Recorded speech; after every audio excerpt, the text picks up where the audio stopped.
G'day and welcome to a special daytime edition of Motley Fool TV. I'm Adam Surplice and joining me is our Chief Investment Officer, Scott Phillips. G'day, Scott. Adam, g'day. Good to be with you in the daylight hours, mate. It's a different change up for us. Exactly. And in your email yesterday, for anyone who read that to join us today, you really leaned into the fact that we normally run these into the evening, Yes. at evening, and it got me thinking, maybe we've been sending the wrong message by running these at night time. Have we been contributing to the perception out there that our investing team and you, Scott, as their chief, are so busy during market open hours that we have to take a breath and do these sessions at night time? So maybe just to kick it off, Scott, to assure us that that's not the case and then you're not spending your market hours sweating over Bloomberg terminals like in a bad 80s movie. Just give us a quick picture of what a day in the life, daytime in the life of a Motley Fool advisor or analyst is actually like. Yeah, that's a really good question, actually. We do work hard, right? The guys are really putting the effort in, but it's not about the moves and shakes. I have in fact, I have a Chromebook in front of me, literally right here. There you go. I have a computer screen over there. But there is no market terminal. There is no live market data. There is no prices flashing around. There's no buy-sell signals, and I'm not working 15 phones at the same time trying to make this work. The funny about the bad 80s movies is they're not actually necessarily that far from the mark when it comes to how some in our industry actually do operate, right? It's all about the trade. It's all about the volume. It's all about the stuff. We spend a lot of our time, and here's the hardest part for organizations like ours, is we spend most of our time thinking and reading and considering and analyzing and talking.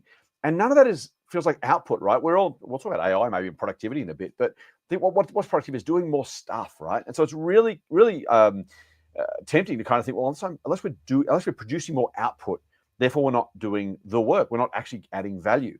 And this is where our industry gets it horribly, horribly wrong a lot of the time.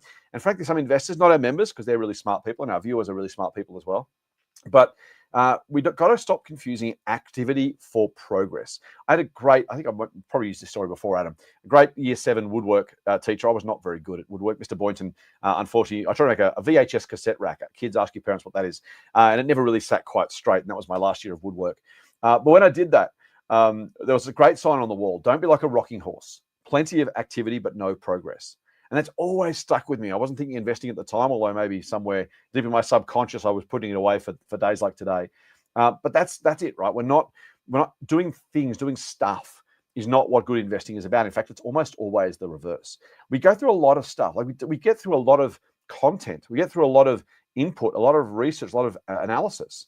But the actual activity bits, the things where we actually do a thing, that's really, really not totally rare, but much rarer than most in our industry. So Warren Buffett talks about having a very, very large too hard pile, and we try and have the same thing. We tend to have lots and lots and lots of rocks. It is the rare company that makes it to the top of the pile and becomes a recommendation, becomes a portfolio member as one of our services. So an ordinary day, madam, I do plenty of media stuff, as our viewers probably know. They've probably seen my head around way too frequently for their liking. So I do plenty of that. But largely, the market opens at 10 and closes at 4, and sometimes we notice, sometimes we don't. I will tell you, there are days when I go through an entire day without even looking at the market. And if that sounds weird to people watching, then good. I'm glad it sounds weird, because it's a chance for me to kind of pull you up and say, hey, we're different. Not that we try to be different for its own sake. We try and do the right things.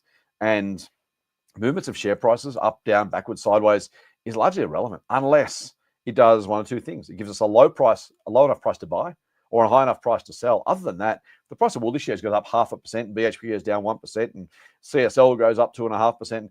They're kind of just irrelevant, right? They just don't matter unless and until they give us prices that are attractive enough to grab. So what do I spend my day doing? Reading, generally. A little bit of spreadsheet work, you won't be surprised to know. We talk a lot as a team about the companies we already own or recommend. We talk about the ones that are coming out. We do keep an eye on the announcements that come out from the ASX. So we don't really care about the prices as much, but the announcements that come out say, hey, here's a thing. In earnings season, we are stupid busy. And those are the days when we probably will do Motley Fool TV in the evenings, mate, because there's still plenty of time not much time to get into that sort of stuff. But yeah, that's the average day of a Motley Fool analyst. It's all about the value we create, not the stuff that we do. Very good. All right. Now, before we get started, I just want to note to our viewers that Motley Fool is licensed to provide general investing advice only. We can't give personalised advice.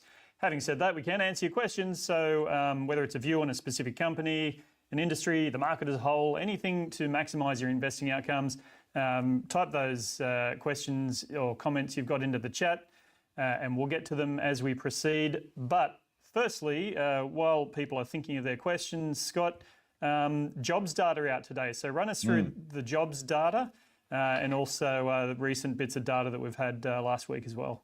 Beautiful. I'll grab the old man glasses, mate. You don't need to do this these days, so I'll do what I can. Now, speaking of not much going on, the unemployment numbers are the statistical equivalent of a damp squib today. So much so that the changes were absolutely minuscule. Best news, headline news, unemployment still at 4.1%. Why do I say that's good news? We haven't had an unemployment rate that low consistently for 40 years at least, 40-something years. The early 80s, late 70s was the last time we had consistently low unemployment around this sort of level. It got a little bit lower during some of the COVID years because there was so much money sloshing around. Anyone who wanted a job could almost get one. So we got about 3.5%. But at 4.1, we've been for months now, where we continue to exist. I mean, I'm going back here. The ABS puts out a chart. May 15 is where this chart starts, so it's obviously 20 years of data. 6.1% was the unemployment rate. It kind of trended down. It was about 5.7 by September 2016. We bottomed out at 5%. That looked really, really good in January 2019. Then it spiked. Now we know it spiked obviously because of COVID, and that was pretty ugly. At one point, got to 7.5% July 2020, but then came down like an absolute, I don't know what, but halved. Between then and July 2022 to 3.5%. So really, really good. But we've been consistently at or under 4.1% now with the exception of 1 month that jumped up. What's that, 3.5 years? I mean, a really, really, really, really good result. So that's excellent. This month's numbers, though, it's one of those things we have to talk about something there's nothing to talk about because we had 2,500 jobs lost. And that's not great, right? Not great at all. But year on year, we've still created 329,100 jobs. The number of unemployed people, no surprise, actually fell. And this is the other thing about the stats, right? So people left the labor force. And the numbers I won't go through the calculation of the numbers, but effectively, we calculate the number of people looking for work divided by the total of those in work and looking for work. That total, right? Not those in work and out of work, but those looking for work. Now, there's statistical reasons for that. The biggest one is we don't want to count pensioners, stay-at-home parents as unemployment. They are unemployed, but it doesn't really help us because they're not really, they're not looking for a job. They don't want a job. If you offer one, they say, no, thank you. I'm busy. I'm retired. I'm looking after a kid. I'm doing whatever. I'm caring for someone in my family who has a disability or maybe just is aged or infirm. So that number, we don't take the whole, we can do it. And they do the participation rate, which is exactly that. Turns out 2/3 of us are in work or looking for work. 1/3 of us, adults, not looking for work, not in work, happily retired or doing something else. So that number changed. So 2,500 jobs we lost, which is a lot for those 2,500 people. And I never want to gloss over those aggregate numbers if they don't matter.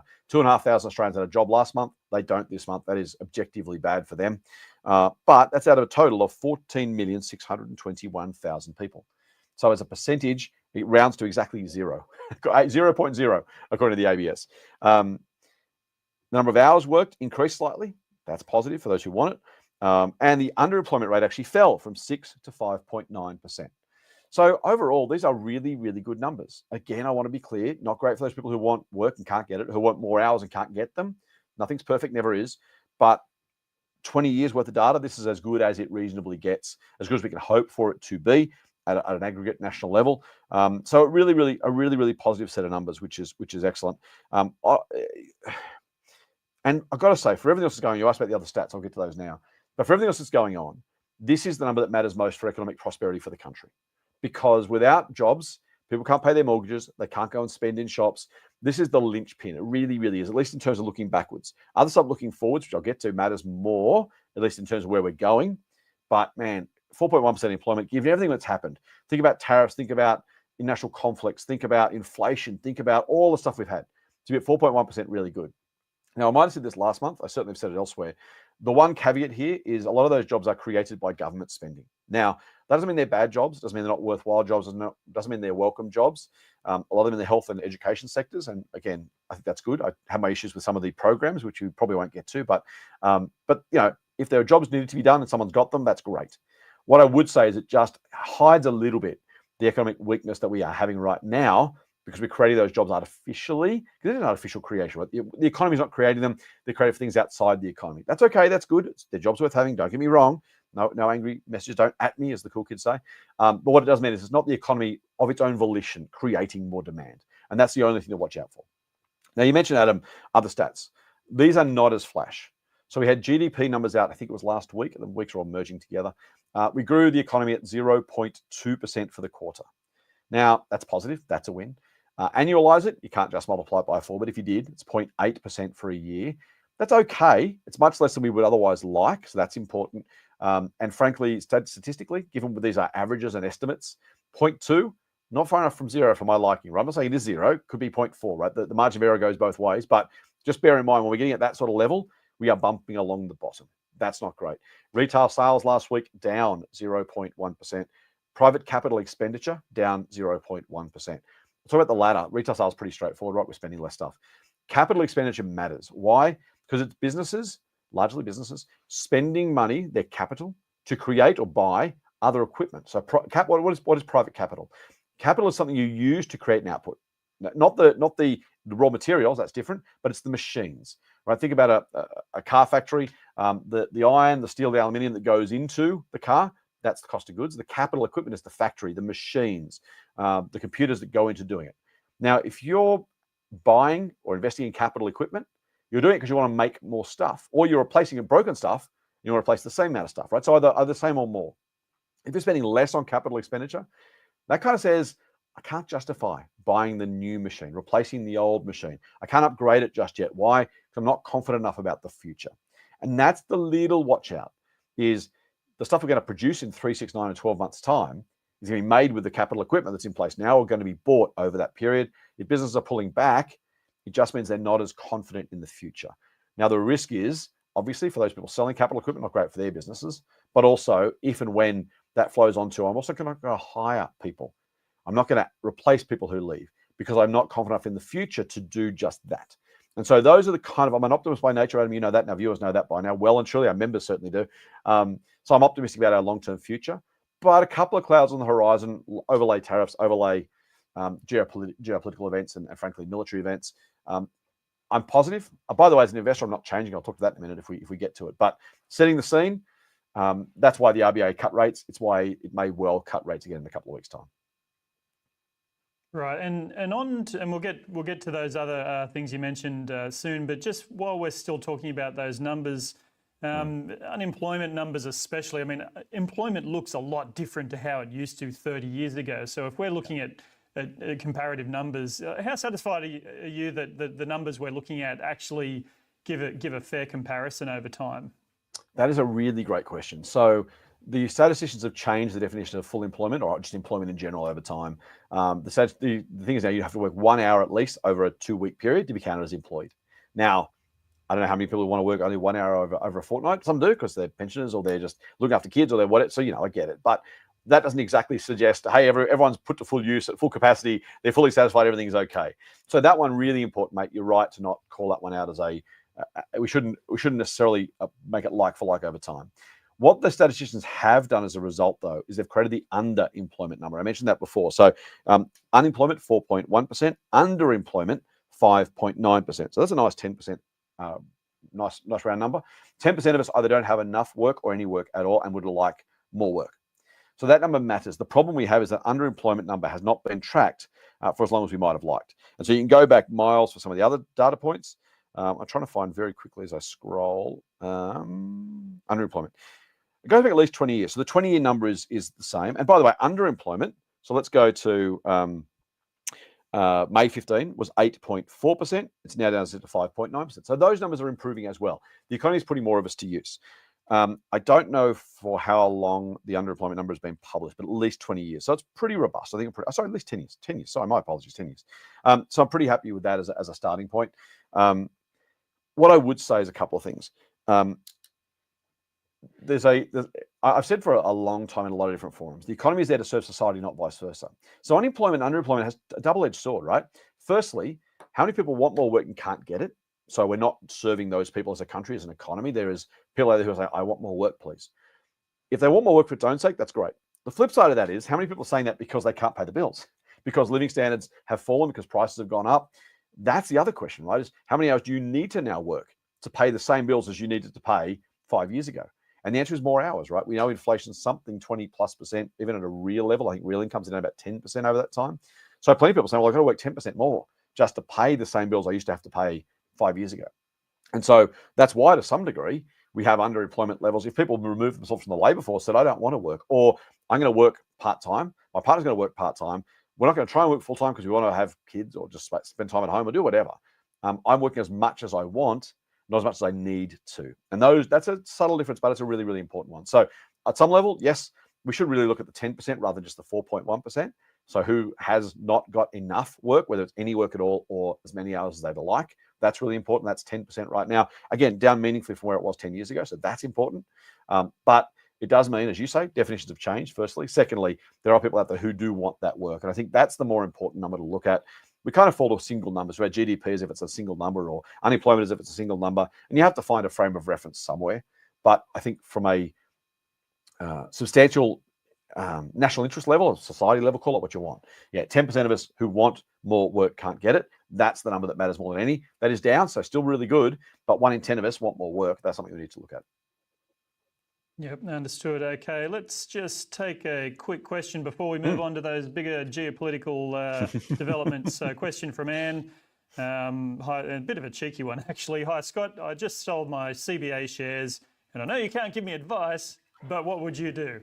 By the way, I'm a member of Extreme Opportunities in Odyssey. Awesome. Well, that's awesome. Thank you for being a member, Anne. Really appreciate it. Hopefully we're serving you well in both of those services. Benny does a great job with Extreme Opportunities. I do my best with Odyssey. Hopefully we're looking after you and helping you manage your financial circumstances. Adam is rightly alluding to the fact we can't tell you what you should do, unfortunately, Anne. I'm sorry. You sold your CBA shares, so you got some cash. That's great. As a general approach to investing, I'm going to give you a few bits of general advice. It's not for you, Ant, for anybody watching. I don't know your circumstances, right? I can't tell you what you should do. I don't know if you're working, if you're retired, if you've got a lot of money or not much money, if you need the money next week or you need it in 10 years' time. So it would be irresponsible of anyone to give you personal advice without knowing any of those things, plus a whole lot more. In general, if you've got an amount of cash now, whatever you did to get the money, you've got some money in front of you. First thing is think about your time horizon. Don't invest any money in the share market you need for the next 3 years, preferably the next 5 years. If that feels like a long time away, that's okay, it is.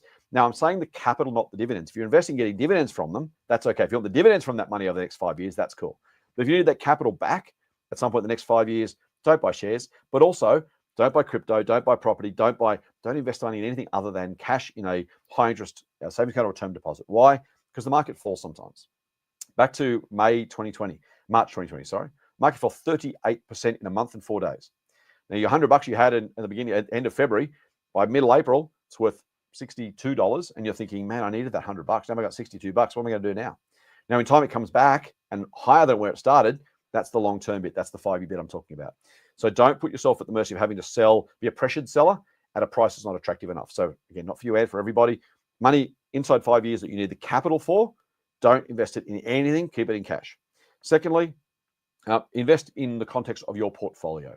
If you have nothing else, be diversified with that money. If you've got 15 other stocks, buying one more or even adding to one of the ones you've already got, probably fine. So think about the portfolio. What would I do? I would say, what do I feel great about for the long term? For at least 5 years, preferably 10 or 15, where do I think my money is best invested? And think about that from a company quality perspective. You're an Odyssey member, so you know quality is really, really important to me. Think about that from a diversification perspective. If I sold shares in one company, I wouldn't just buy one other company if that's all I've got. I'd spread that at least among 15 businesses. And if you haven't got enough money to split it amongst those businesses, then think about an ETF as part of that. Why? Because you're getting a diversified 200 or 300 companies up front.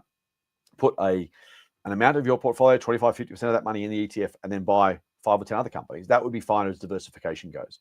The more you can own individual stocks, the less you need to own the ETF. I'm not saying you shouldn't. If you like an ETF, go for it. But yeah, that's kind of some of the ways to think about how to put that money to work. Now, Odyssey, if you're an Odyssey member, we give you the company recommendations, the allocations we think members should look at for them. Again, I can't say if they're right for you. I can say this is what we think is right for the portfolio. So that hopefully gives you some idea. Extreme Opportunities, Benny releases a regular recommendation, releases best buys now, all that kind of good stuff. So you can get lots of good information and content there. But be long-term, be diversified, focus on quality. They're the 3 things I would suggest any member with a lump of cash should think about as the first 3 priorities. Excellent. And yes, I'll add in, I'm actually well known for having a large chunk of my superannuation in following the Odyssey portfolio as well. And I can tell you, I sleep very well at night, not during the day, of course. Another question from, I was going to because it's, we normally do this at night. But anyway, another question from Danny. Hi, Scott. Do you think the iron ore price is going to keep going lower, causing job losses in Perth? Whew, man. Oh, by the way, we're here at daytime, so we're definitely not vampires. You know that about us. So that's something you've learned today. Do I think it's going to keep going lower, Danny? I don't know, mate. No idea. I've said many times in these sorts of forums, most people in my industry don't get to say that. Most people's bosses will be like, you can't say you got no idea. You got to tell them something so they feel like you know what you're doing, and so you're confident and you can sell something.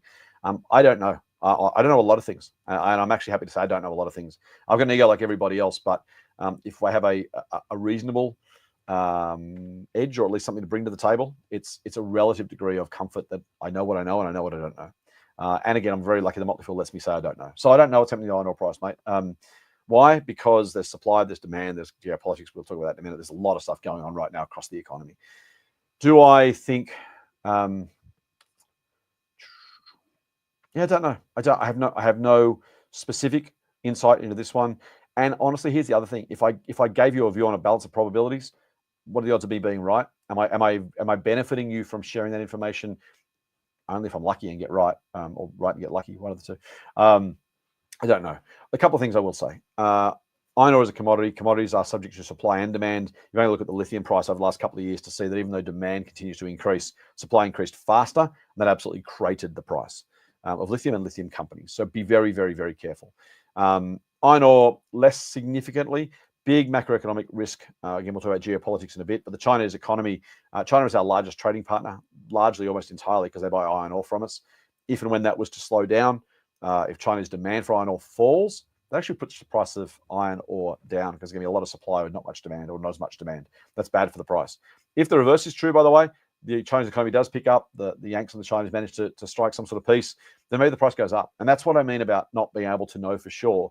The crystal ball's no good, particularly when it comes to prices. And the companies that mine it, unfortunately, only they can't make the price, they take the price. What are you prepared to offer me now? BHP, Rio, Fortescue, Vale, and plenty of others line up and say, how much do you want to, how much are you going to give me for the iron ore? And the buyer says this much. They go, well, okay, I guess you can have it then. There's no alternative. Some will mothball their plants at some point. That's even worse because they don't make any sales at all. Will it cause job losses in Perth? I don't know, Danny. I hope not. For miners' sakes, for the Perth economy's sake, the Australian economy's sake, the Australian government's sake, we make a lot of money from corporate taxes from iron ore miners. WA government makes a lot of money from royalties. So yeah, there's a long way of saying I don't know. I don't have any particular insight or special view of iron ore, where it might go next. I own shares in Fortescue for the record. I mentioned that only because I mentioned the company's name. I bought them at a particularly cheap iron ore price, but I have no particular forecast for the future. Sorry, mate. All righty. There's a few more questions coming in, but Awesome. what we will do now is take a quick look. We mentioned the escalating conflict between Israel and Iran. Obviously, that's dominating global news. So far, markets seem to be shrugging it off. But as that situation evolves, can we expect that to change? Yeah, volatility, man. Expect volatility. I don't do predictions. That's an easy one to make. Think about the last 6 months, 5 months really, since Donald Trump's inauguration. We had the tariffs announced. We had the Liberation Day tariffs. We've seen the US market fell 15% and then recovered all of it and more. So yes, volatility, absolutely. The market's pretty good, generally speaking, at pricing in what it already knows or it thinks it knows. In other words, if you expect something, you're going to set prices accordingly, right? And when I say set, no one sets an actual price, but they buy and sell around that price. So if I expect the oil price to go higher, then the oil price will kind of start to go up higher over time. Buyers and sellers end up netting something out. The price is higher. We price in the expectation. If I think this conflict's going to continue and I'm a buyer, I'm going to probably buy as cheap as I can. But the seller's going to say, well, hang on, I know there's going to be less volume. Or I think there's going to be less volume. So I'm going to set a higher price. The buyers say, well, I need the oil. Okay, I'll bid up to that price. It's kind of what happens with every asset, but particularly the stock market. When you have the unexpected happen, or you don't know what to expect, or you're uncertain about what to expect, all the same thing effectively, then you're going to see the people involved in setting prices, the buyers and sellers, on any given day, be really, really volatile in the way they set their prices. Panic, fear, exuberance, pessimism, all that kind of stuff is going to happen to the market. And so what you find from day to day, literally sometimes these days, is we saw the US market jump 9% in a day on the some sense that maybe the tariff concerns might be resolved. And that's a stupid amount. Really, honestly, I love my shares going up. I like, by the way, shares going down because I get to buy cheaper. But there's nothing in the world that pushes the price up 9% in a day. It just doesn't happen. It can't happen. Any company's shares are valued on the profit from here to eternity, right? Eternity. So, and let's call eternity 10, 15 years just for fun, because 25 years out, who knows?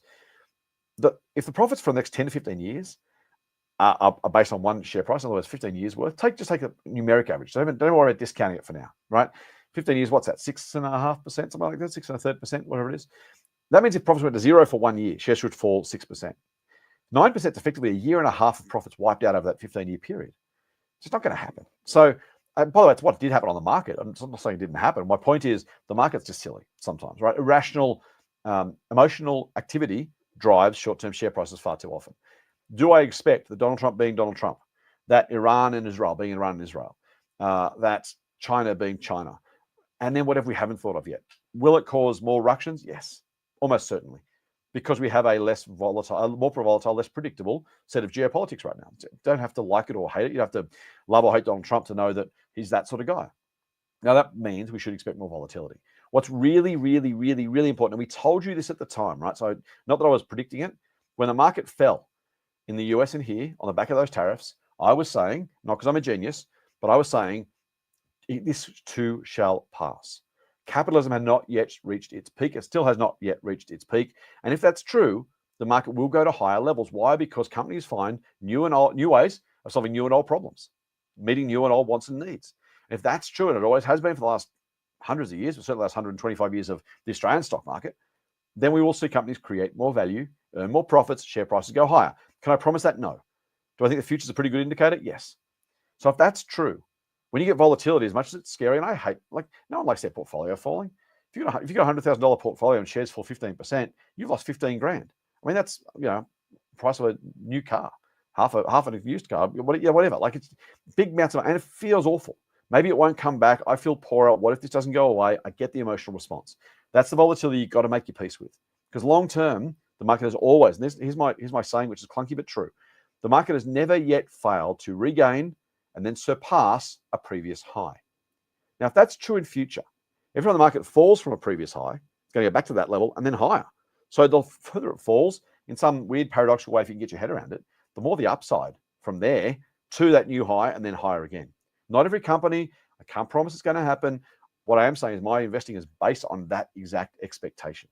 The prices go higher over time, and the further they fall from the previous high, the more the upside. So when the market falls 15% in the US, it's a great opportunity because you get that 15% back, and it's going to go higher again. If I'm right, the market goes to higher heights. So rather than panicking, use it as an opportunity, see it as an opportunity. At the very, very least, don't sell. Now, if you've got bad companies, that's different. If your companies are overvalued, that's different. But that's not even about the market. That's about your companies and their prices. Independent of what the market does, we at the Motley Fool, we've got to make individual decisions on our stocks all the time. The market can fall and I can sell something because it's too expensive. Why? Because I've realized that the quality is not there. The market can rise and I can buy because I think something can go even higher. Why? Because I think it's a great business with a great future. All right, so there's another spectre looming, and this one's probably a little bit more predictable than conflicts, and that is in the US. The US Federal Reserve, obviously they've just kept interest rates unchanged. Mm-hmm. Not much happened as a result of that. That was news that surprised nobody. However, the spectre I'm talking about is in, 11 months from now, May next year, Jerome Powell's term ends, the Federal Reserve Chair. I mean, Donald Trump is, there's no secret that he's, puts himself at odds with the Federal Reserve. He's in charge of choosing, being a part of choosing the next chair. It's obviously a complicated process. A lot of uncertainty is going to be happening over the next 11 months. It's going to ramp up. It's going to get pretty interesting. We can see it a mile away though. So, is this going to have the profound impact on markets that it could have? It could, mate, yeah. But I don't know the answer. And I'll unpack this one. So I'm going to say I don't know a lot. I'm not even sorry for that. I'm sorry for people who want concrete answers, but I'd rather give you the truth than make stuff up. So a couple of things happening. Firstly, you're right. Donald Trump is going to have massive input, make the appointment effectively of the new Fed Reserve Chair. He could appoint anybody. And think about the appointments he's made thus far and some of the places he's made some of those appointments, whether it's national security, whether it's health, education. He's made some very, very ideological appointments. Now, you can like that or not. I have a view on the economics. I don't necessarily have a strong view, or at least it's not my place to share a view on those other things. But he's going to make some ideological appointments, probably. And here's the problem with the future. So I can say, here's what I think might happen. Here's the sort of person I think he might appoint. Am I right about that or wrong? I don't know. If I am right, are they going to do what I think they're going to do? I don't know. If they do what I think they're going to do, is it going to hit markets? I don't know. If it does hit markets, it's going to be before, during, or after that appointment's made. I don't know. Even after that, do the markets recover because they kind of go, oh, we overreacted? I don't know. I'm putting those deliberately in order because when you think about probability, you've done, remember probability trees in maths? If it's bringing back horrible nightmares, I apologize. But investors need to think in probabilities. Every time you have a second branch of that tree, the odds of the outcome you expect go down. Let's say there's a 90% chance you appoint someone that ideologically he agrees with. Okay, 90%. So we're already 90% chance, not 100% chance. From that, do they do what we think? Maybe it's 75% chance. All right, 75% chance of 90% is what? 60, I don't know, I'm not getting 65%, right? Okay, does that have an impact on the market? 70% chance. Okay, now we're down to 60% odds. Okay, well, does it last more than 6 months? 50% chance of that. Or now we're down to a 30% chance. So my odds of being right that far down the tree are now less than half. And yet people will look at that and go, I know what's going to happen. I'm going to make a bet on that, and I'm going to be right. I think there's a lot of hubris there and a lot of arrogance. And this is where, as an investor, as I said, if I have a particular power or attribute that helps, it is knowing what I don't know and not falling trap of coming to these conclusions of some extrapolation of a worldview or either positive or negatively or pro and con a certain candidate or party or anything else. I've just shown you the maths, right? Now the maths, someone on the internet forever, so my lack of mental arithmetic may be shown up. My point is, by the time you get far enough down that tree, your odds of being right are less than your odds of being wrong, and yet people will still make those bets because they do the maths of, he's going to do this, that's what's going to happen, it's going to last this long, I know this because I'm smart and I've got an ego and I want to tell myself I think I know, and I'm going to let hubris take over.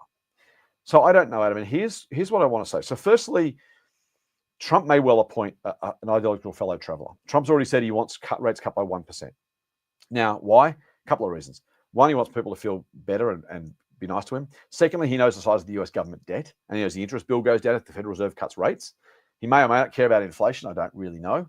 There's an argument in the US, so you inflate the debt away by growing the economy, so that the nominal value of the debt doesn't change, still $100. But if GDP goes from 97 to 100 to 103, all of a sudden, that's not exactly that easy, you know what I'm saying? It brings down the relative cost or relative size of that debt compared to the size of the economy. That's one thesis. It's a terrible way to do it, by the way. Creating inflation is just, it erodes purchasing power, just so you can pretend that things are better off.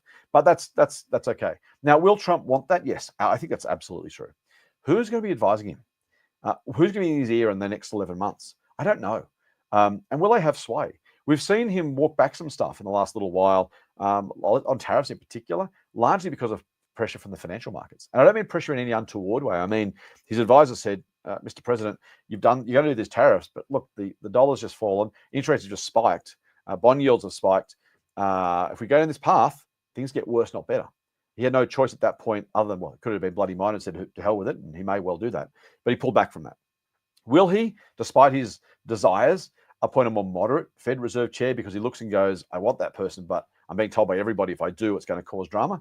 Possibly, yeah. That's what I mean about the chance of each of those decision trees. What he wants to do, what he'd love to do, will he be talked off the ledge by someone? I don't know.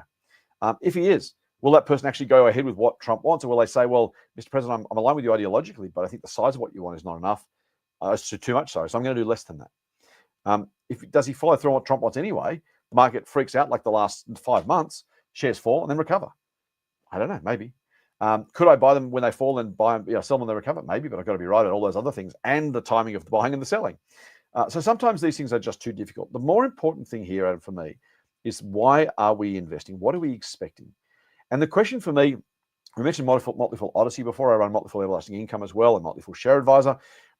For those services, I don't really care about the short-term movements of the markets. I mean, I'd like to be able to predict them if I could. I would do it. Of course I would. But I'm looking at my companies, the companies we own and recommend, and saying, this is 2025. I've got a 5-year horizon. We answered that question for Anne before. So I'm saying in 2030, do I reckon this company is worth more or less than it is today? Now, we will have a Fed Reserve chair that takes office in 11 months. I think it's a 3-year term, but I could be wrong. The new president at that point, short of a constitutional rewriting. So at that point, how much will this have mattered to that final value? Maybe volatile in the way, it may not. It might be great, it might be terrible, anything could happen. But is company A worth more in 5 years than it is today? If the answer is yes, then the stuff that happens in between is kind of a sideshow. Now, I say that knowing I comment regularly on this policy stuff. I have really strong views on some of these policies. Not on everything, but on some. Tariffs are a terrible policy. I've said that a million times. But am I buying or selling anything differently as a result? No. I think tariffs are bad for the economy. They're bad for people. I wouldn't do them. I think governments should be more responsible than that. Some companies will be slightly better off or slightly worse off as a result of them, sure. But if I have a view on my company, I think it's going to be meaningfully worth more in 5 years' time, unless tariffs are directly going to stop that happening, my investing doesn't need to change on that basis. Some companies, sure. Trump's doubled the steel and aluminum tariffs. I would be a little bit concerned if I owned a steel or aluminum company. So yeah, I might change my view at that point. But for the most part, unless it directly and permanently impacts the profit potential of my company, I can afford to go terrible policy, irrelevant for my investing.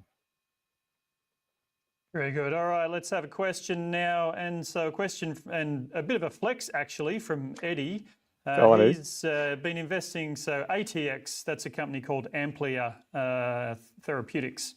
So ATX is a stock I've held for some years as a spec biotech treating pancreatic cancer. It's up 165% today, and it's actually up 250% in the last 5 days after a significant announcement. So well done, Eddie. You'll be having steak tonight. How does he decide when to sell? Oh man, that's such a great question. I'm going to be a little bit mean or rude to Eddie. My apologies. I'm not happy to get you, mate. The share's now 22 cents, which is amazing. On the 22nd of January 2021, they were 27 cents. So they're up 250% the last few days, which is wonderful. They're also down the best part of, 20% over the past 4.5 years, which is not to bag you. I have your steak, enjoy it. If you've held on through it, it's been tough, right? If you've held it for any length of time, they've been down more than they've been up over that 4-year period. So you've absolutely hung on and got right to the end, which is fantastic. So I'm not bagging you. I just want to put that in some context, just for fun and for our listeners, our viewers. Sorry. Oh man, sorry. This is just me having a look. It was $1 roller coaster, isn't it? I'm sure everyone's looking up the chart themselves as well. $14 in 2017, and over the past, since it was listed, looks like this was the first price I got in December 2013, it's down 87%. So here's the challenge with any of these companies that are hopefuls. It's spent the best part. Now, if you are a true believer and if you believe for the right reasons, then you've got your just desserts. I'm the last person to say, if you bought at a cheaper price, you held it because you saw the potential that's been realized, what happens in the meantime is irrelevant. I just talked about volatility, right?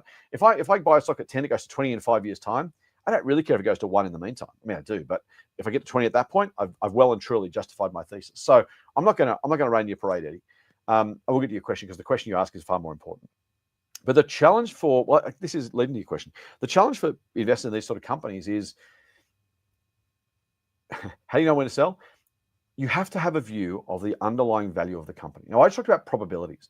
Why was the share price 250% lower, or whatever the percentage was, 40% of the current price, 4 or 5 days ago? Because at that point, the market as a whole didn't believe the prospects were as bright as they ended up being. Now, in one universe, this happens. In another universe, maybe a dozen other universes, the trials come back, negative news, the company runs out of cash and goes broke, or raises more capital, and the shares get reduced even further. So the question you need to ask yourself, and this is really, really hard, no matter whether you're up or down, is a really, really good look in the mirror and say, okay, what do I really think this is worth? Not what's the share price. You held at, what was the share price a couple of days ago? It must have been, 250 cents, it must have been 10 cents odd.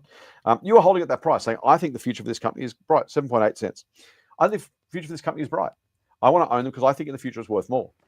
Now, I hope at that point you had a view on what you thought it was actually fundamentally worth based on the risks and probabilities. And you say, you know what? Yeah, it's 7.8 cents now. I reckon that if things go well, it could be worth 20 cents. Now, in that case, you're at 22 cents. I'm saying it's now overvalued. That would be a time you might think about, not you personally, I can't give you advice, obviously, Eddie. An investor might say, I thought it was worth 20 cents. Now it's 22 cents. Wow, my thesis played out. I'm done. You might have said, I think it's worth 40 cents. Now, if that's based on real, objective, probabilistic thinking, I'll come back to that. You say, well, it's gone up a lot. That's great, but I still reckon there's much more upside left. Now, what I want you to separate is the emotion from the logic, right? I hope there's upside left is different from I think there's upside left. And I think there's upside left is different from, I think based on these rational bases, there is upside left. And that's the hard job. And I'm not saying you're not doing this at all. I'm really not making this personal. I'll say it myself. When share prices go up sometimes, I think, well, that's been good. I hope, Kogan, I own shares in Kogan, right? Let me, you've had your flex, let me anti-flex. Kogan shares got to $20 or so during COVID. And I thought to myself, well, you know what? I mean, maybe possibly if things go really well, they might be worth this price. I'll hang on. They subsequently fell to $3.50 or something, right? I lost a lot of potential gains because I kind of let myself get carried away with, well, it's this big now. Maybe it gets bigger. Maybe it's the next. Honestly, I think I did it at a rational level, saying, let my winners run. Maybe it does prove itself out. Don't be too hasty to sell. And in some cases, that might have been right. Again, there's parallel universes, right? And this is where you are with ATX now. It's, what's the company called? Amplitude Therapeutics. You're at this point now, and you're saying, well, maybe the future. Now, it might be. I don't know. But what you've got to try and do is say, right, how big do I think this could genuinely be? So how big is it possible to be? And then what are the odds of that? Here's a simple example. If I think something's got a 50% chance of going to 100, I should sell at $50. Why? Probability says 0.5 times 100 is 5. A fair value is $50. So above that, could it go higher? Yes. But the odds get lower the higher it goes towards that number. So $50 is a fair value. That's the probabilistic, what they call the expected value, is your probability times the outcome. Now, if this has got a 1% chance of going to $1, it's still worth 1 cent statistically. If it's a 25% chance of going to $1, then you're pretty much there. 22, 25 cents, you're there or thereabouts. So that's what you've got to try and do. I know it's hard, particularly with biotechs, any sort of specky new thing. Could it be the next CSL? Yes. Is it likely to be? Absolutely not. For all the potential next CSLs, only CSL's got there so far. So it tells you exactly everything you need to know about the chance of that happening. So think probabilistically, think rationally, trying to get carried away with I'm making money, what if it goes up further? Because the flip side is I've made money, what if it falls? We know fear and greed, they're devil on one shoulder, angel on the other. I get the intent. So that's I can't give you a particular price, mate. I can't give you a particular set of rationale to use, other than if the pricing is already factoring in the good news, what's the chance of even more good news? There's a chance, right? I'm not saying there's no chance, but do that probabilistic thinking for me. Work out, where do I think it goes from here? What's the chance of getting to that outcome? Or even if you're even better, range of outcomes. 10% chance it goes to 0 because nothing comes of it. 50% chance it falls a bit because there's a lot of good news. I think the size of the market's only this big. 25% chance it goes up to 40 cents because there's another trial being run right now, and a 10% chance it goes to $1. And in theory, what you do, I know this is hard to do in a video, and my apologies, you multiply the individual outcomes, so 10 cents, 0, 10 cents, 40 cents, $1, by the probabilities. 1% chance of going to $1, okay, there's 1 cent of value there. There's a whatever chance instead of going to 40 cents, add those all together. When you add them up, probability times price, probability price equals on the right-hand side. Add them together, that's your expected value.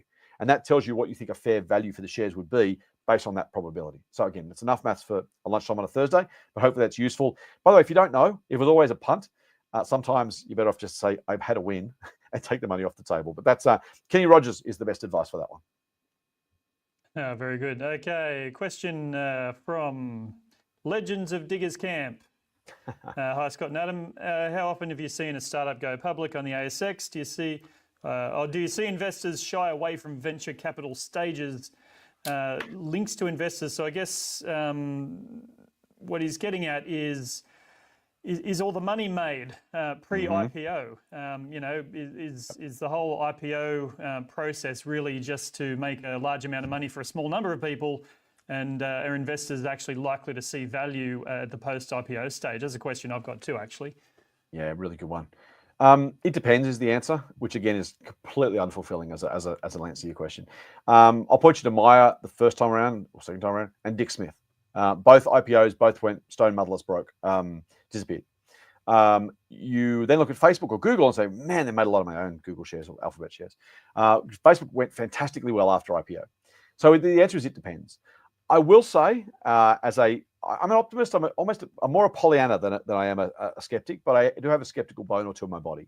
And I would say that there was an old saying back in the day, I don't know how old you are, Legends, but never buy if Kerry Packer's selling. You never want to be the other side of a trade of Kerry Packer. Why? Because if he's selling, he's probably getting a good price. If you're buying from him, you're probably not getting a great price by definition. The same is generally applied to private equity, right? They're not mugs. They're not selling out for unders because they're trying to look after the small guy and give you some profit to make. So they will get as much as they possibly, and they should, right? That the job of the brokers, by the way, the stockbroker doing the IPO, their job is not to help you make some money. It's to help the seller get out. That's what it's like real estate agents, right? They're not trying to give the buyer a good price. They're trying to get the seller as much as they can. So you should assume the odds are, I'll say stacked against you. I don't mean zero, but I mean stacked against you. because if the broker's doing their job, if they're listing at an attractive time, I'm going to talk about the Virgin IPO. I did a video on our YouTube channel. Don't do it now. Once you finish watching this, go back and have a look in our YouTube channel, and you'll see. By the way, subscribe to the. Can you do me a favor while we're here? Hit the like button on this video and also subscribe and notifications. I know all the YouTubers say that. I'm clearly not a cool kid YouTuber, but if you want to see more stuff from us, this is a great chance to do it. So please use all those buttons and do all those things. I talked about the Virgin IPO in that video. It was posted about a week ago, I think. Rex is broke. We've seen Compass Mark 1, 2, and 3 go broke. Ozjet went broke. Bonzo went broke. Tiger Airways was effectively folded back into Virgin because it didn't work. Jetstar Asia is being closed down. And Bain Capital are listing Virgin. You can buy shares if you'd like. Now, maybe they'll go really, really well. The good thing for Virgin is part of a duopoly, a very, very, very protected and cozy duopoly in Australia. So maybe there's something there. I'm not buying shares in the Virgin IPO. I've not recommended it to our members. Am I saying the price won't go up? No, absolutely not. If people get the other thing, by the way, a broker's job is to get people really excited because they want to justify the price they've set. So their first job is saying, "We're listing this at $2.90. We need to at least get that from someone. So let's make sure we at least fill that out." And then a bit of upside on top of that's nice. Why? Because it makes people excited about the next IPO. The sellers normally got some shares left in the IPO, so they want value for those shares as well. There's lots of incentives at play. I'm not suggesting anyone's doing anything illegal or even necessarily unethical or immoral. Just be mindful of the incentives. Who's doing what for who? Completely publicly in full disclosure. We know what's happening. We see it. That being said, as I said, Alphabet went up after listing. Facebook went up after listing. There's been some great class. The fintech did really, really well after listing. Plenty of great IPOs. Woolworths listed at $2.30 or something, now 35 odd bucks. So yes, absolutely. IPOs can go very, very well. What's really, really important, there's two things to play. Firstly, I tend to avoid them for about a year. Why? Because I want to see a year's worth of public company disclosures and any good or bad news that comes out of what happened at pre-IPO. They think called window dressing. If you are so minded, I'm not saying this about Virgin. If you are so minded, you can just cut back a little bit of spending here, get a little extra revenue there, make the numbers look really good pre-IPO. You can only kind of carry that forward for so long. So out of an abundance of caution, normally about a year is what I tend to wait. Do I run the risk of giving up some gains? Absolutely. Do I care? No, because I want to make sure that I know what I know, right? I don't need to chase the hot thing. I need to buy the thing I think has a good chance of being successful. So give it a year. Secondly, there can be a pop in the share price in the first couple of days if there was a surplus of demand and not enough shares being issued to the public. It's called the stag profit, they call it. We haven't had those for ages. Back in the Facebook IPO days, you were getting 70 or 80% stag profits, just dumb. But you can. So yeah, could you make money buying the IPO? Yes, possibly. Do I know? No. Do I know airlines have tended to be terrible businesses? Yes. If I'm a long-term investor, do I want to buy at the IPO just because it's an IPO, or do I want to wait and see and decide for myself based on the evidence that I see as a public company, whether or not it's attractive enough to buy? Also, yes. I think I bought shares in the Telstra float. That was the last time I bought shares in an IPO. I still own Telstra shares for the record. Yeah, so it depends, Legends. I'm really sorry. There's no easy answer. Just don't get caught up in the hype. If there's hype, people are trying to create hype. Why? Because I want to create that sort of demand. It's a good sign. Just got to stay away. I'm not always a contrarian. Being contrarian all the time is not a good idea. But just kind of looking and going, am I being sold to? If I'm being sold to, it's just a sign to maybe step back a bit and go, I'll let this cool down and have a look in the cold light of day. Yeah, I mean, I have the same view. It really does seem that it's that industry has evolved to, to really maximise returns for those initial investors. Interestingly, Koala, Australian company, Koala mattresses, you might have heard of. They sell mattresses and furniture online. They've actually deferred plans for their IPO. And they have cited US tariffs as the reason for deferring that. So obviously they think that there's enough doom and gloom around tariffs. I think 16% of their business at the moment of their sales are in the US, but obviously for an Australian company IPOing, US expansion is the road to riches. So that's a nice segue into John Heggie's question.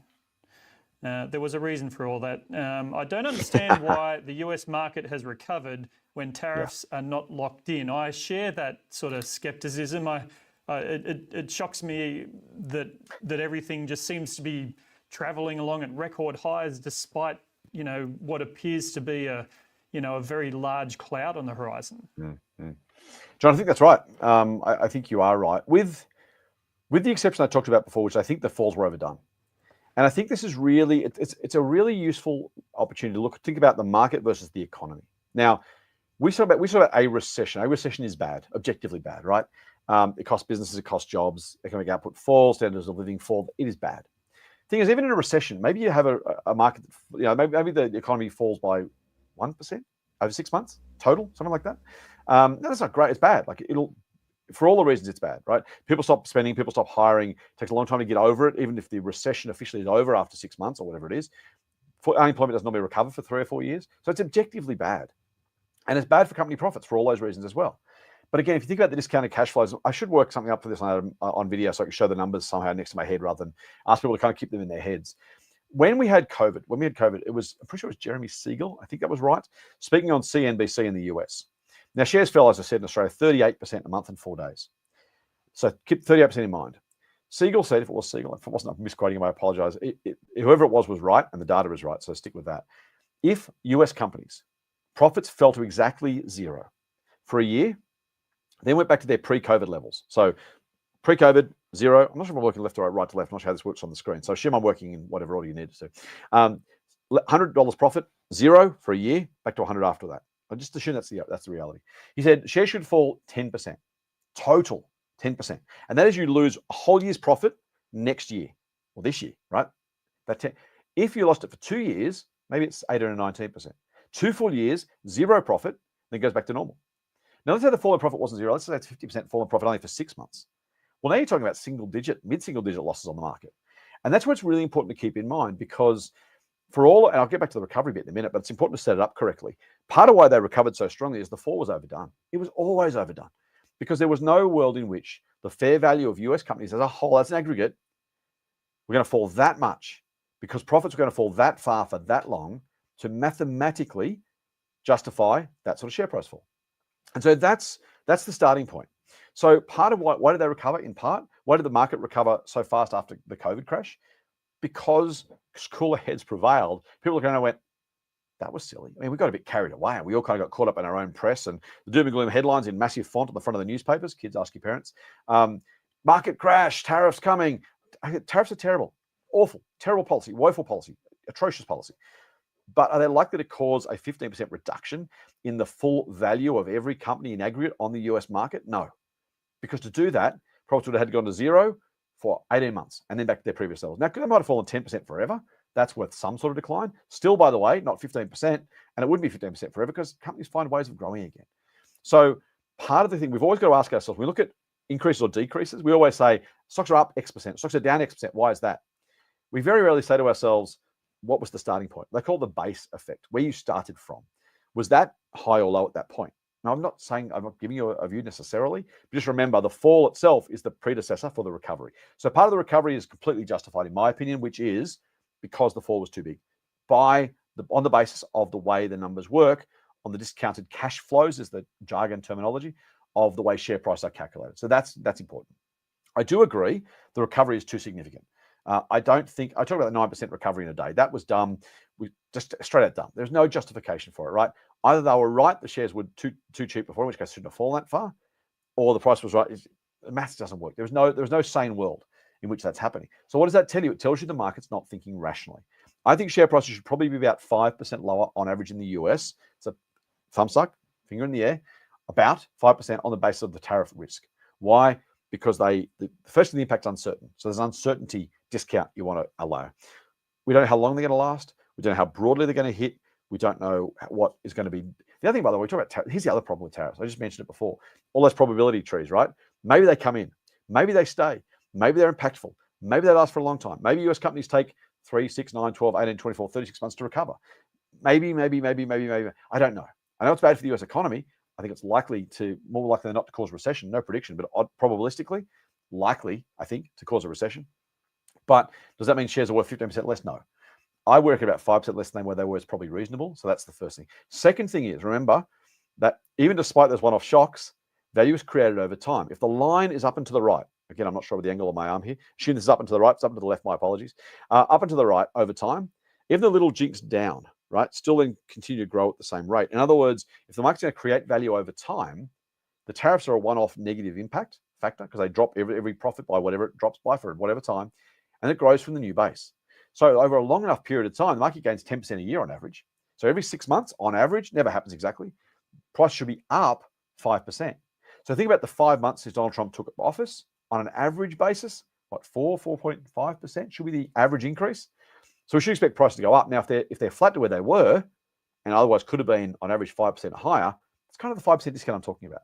So keep that in mind as well. If companies are creating value over time, if they're becoming more valuable over time, any change to the one-off step down, but then a gradient that continues at the same rate, will continue to create value. In other words, even though there may be structural secular damage, it lowers the base, but then we climb from there. And it makes sense that roughly, again, if you assume 5% is about right, 5% down 5 months later, 4.5%-ish, we should be roughly in line with where we were. Now, markets are never that efficient, by the way. I'm not defending the prices. I'm not saying you should buy or sell based on any of that stuff. But logically, if you follow it through, about where it was with a 5% penalty, that sounds about right.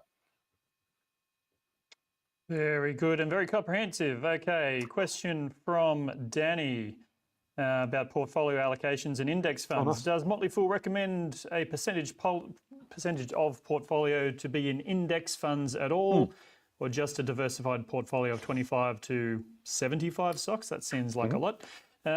Also, what do you recommend any cash bonds, fixed income for buying in dips? Awesome. Make sure I answer all parts of that question for me, Adam, if you don't mind, because I've got my glasses off. Track it. Thank you. All right. Do we recommend ETFs? Yes, sometimes. We have a service called Motley Fool ETF Investor. If you're a Motley Fool member, you have access to that as part of your membership. Go to the Motley Fool Member Center. Not an ad. Just making sure that our members who are watching know where they can find that stuff. I set it up. I love it. I think we're doing hopefully a good job for those people who only want ETFs. Do we recommend it as part of a portfolio for everyone? No, absolutely not. It depends on what you're looking for. People can be very, very happy and successful owning only ETFs. It's a great way to invest if that's your thing. Do I think it's worth the effort, time, and hassle to try and beat the market? Yeah, because if you do, the compound returns are phenomenal over time. It sounds really hard to conceptualize. Again, we probably need to graph this one, Adam. Think about exponential growth. The market has done roughly 9% a year over the last century and a quarter. Good chance it keeps doing that, roughly. If you can beat the market by 1 or 2 percentage points per annum, not much, right? 1% more, not much. 2%, not much. Over time, the way those lines separate is massive.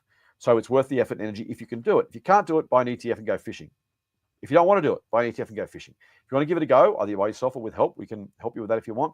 We'll try anyway. Then it's worth trying because the spoils are well and truly worth the effort. So there's that. Do you need them? No. I own some ETFs. I've recommended some ETFs in some of my services, my scorecard and portfolio services. Why? Because I think they're largely international ETFs. ETF Investor is both local and international, by the way. If you want an ETF portfolio, we can do that for you, or at least give general advice on what you might want to do. We can't give you personal advice. I've got ETFs in some of my services for global international diversification. If you're an Australian investor investing on the ASX, buying an overseas-based ETF is a really, really smart way to diversify. So yeah, absolutely. It adds currency, geography, and regional, geographic diversification. So those 3 great reasons to buy ETFs. So do I recommend it? Yeah, absolutely, it's part of it. Do you need an Australian ETF? Not necessarily, no. It depends on what you're doing with the rest of your portfolio. If you've got 25 diversified companies in your portfolio, an ETF is not going to help you with diversification much more than that. You still can if you want it because you just feel better about it. That's a great reason to do it, by the way. It can. I'm not discouraging anyone from buying ETFs. Knock yourself out. Go for it. They're great. By the way, low cost, broad-based index ETFs. None of this other rubbish that they try and sell you. The Vanguard ASX 300, the BetaShares ASX 200. Keep your fees really low, broad-based, index-based, low-fee ETFs. So yeah, they absolutely can. Do we have a set percentage? No. Depends on the individual. And you mentioned the 25 to 75 stocks. Your ETF allocation, to some degree, if you're just thinking about diversification, is the inverse of the diversification you've got in the rest of your portfolio. If you've only got one stock in an ETF, you probably should have 90% of your stock in your portfolio in the ETF at least, right? Because having 10% in one company only, probably too much. If you've got 25 companies, you probably don't need ETFs at all unless you want them. And if you do, they can afford to be anything from 1 to whatever you want percent of your portfolio, as long as you've got diversification in the rest of your portfolio. So again, it's an it depends answer, and my apologies for that. But again, I'm giving you the real advice rather than the cookie cutter stuff that you'll write rid of back of a cereal packet or some people might spout. So yeah, can be great, are great, can be useful for diversification in Australia if you haven't got enough companies, or overseas if you haven't got any international diversification. Both those really, really good reasons to own ETFs. Do we have a buy the dips investment idea? No, not personally. Our team varies slightly. I'm a no cash guy, and I'll address that very quickly. I don't know we want to move on, but I don't hold any investment cash, almost any, on the sidelines to invest in dips. Why? I mentioned that chart before. The market goes up 10% a year. The longer I hold cash, the greater the chance that the market gets away from me. Now, here's the easy example. If I wait for a 5% dip and the market goes up 10% while I'm waiting, guess what? I'm 5% worse off. Now, if I get a 10% dip and I've waited for 3 months, then I've made some money. But statistically, mathematically, the market goes up. It goes up on average 10% a year. And the more cash I hold, the longer I hold it, the greater the mathematical chance that I end up going backwards. I feel good about buying the dips because I buy the dips. I'm smart. I keep money aside. David Gardner, the Motley Fool co-founder, has got a tongue-in-cheek saying, only dips buy the dips. And his view there is simply a very American kind of saying. But his idea there is, because the market goes up over time, I think he's 100% right. The longer you're in cash, the greater the chance you lag the market. Because if you hold it for a year and the market goes up 10% a year, you need a 10% dip to be able even just get square. And then you don't get it the first year. So you wait another year. There's 20% you got to get back. How often has been a 20% dip? Occasionally, not very often. So you wait another year. Now it's 30% you got to make back. The longer you hold cash, in my view, the greater the chance you actually lose to the market by trying to be too clever and time your purchases. Some of the Motley Fool do hold some cash, 6 or 8% max. I don't have a view on how they hold it. If it was me, I would hold any cash. I wouldn't do it. So to be really, really clear, I would have it in a high interest online savings account. Bonds, the yields can change, the prices can change. You may go down while you're waiting for the opportunity. I wouldn't do that. Again, short-termism, right? If you're not holding for 5 years, you're not investing, you're speculating, in my view. So if I wanted to hold cash on the sideline to invest opportunistically, again, I wouldn't. But if I did, at call cash, because you're getting an inflation-beating return and the money's there available to you at a moment's notice, if you do get the opportunity you've been waiting for. All right, thanks, Scott. We're going to have to leave it there. Apologies if we didn't get to your questions. We've sailed past our end time, and despite what we said earlier, you are a fairly busy guy during the day, so we'll call it there. Yes. And we'll see you at the next one, and get in early if you want Scott to answer your questions. And have a good day, and we'll see you next time. Have a good day, Phil.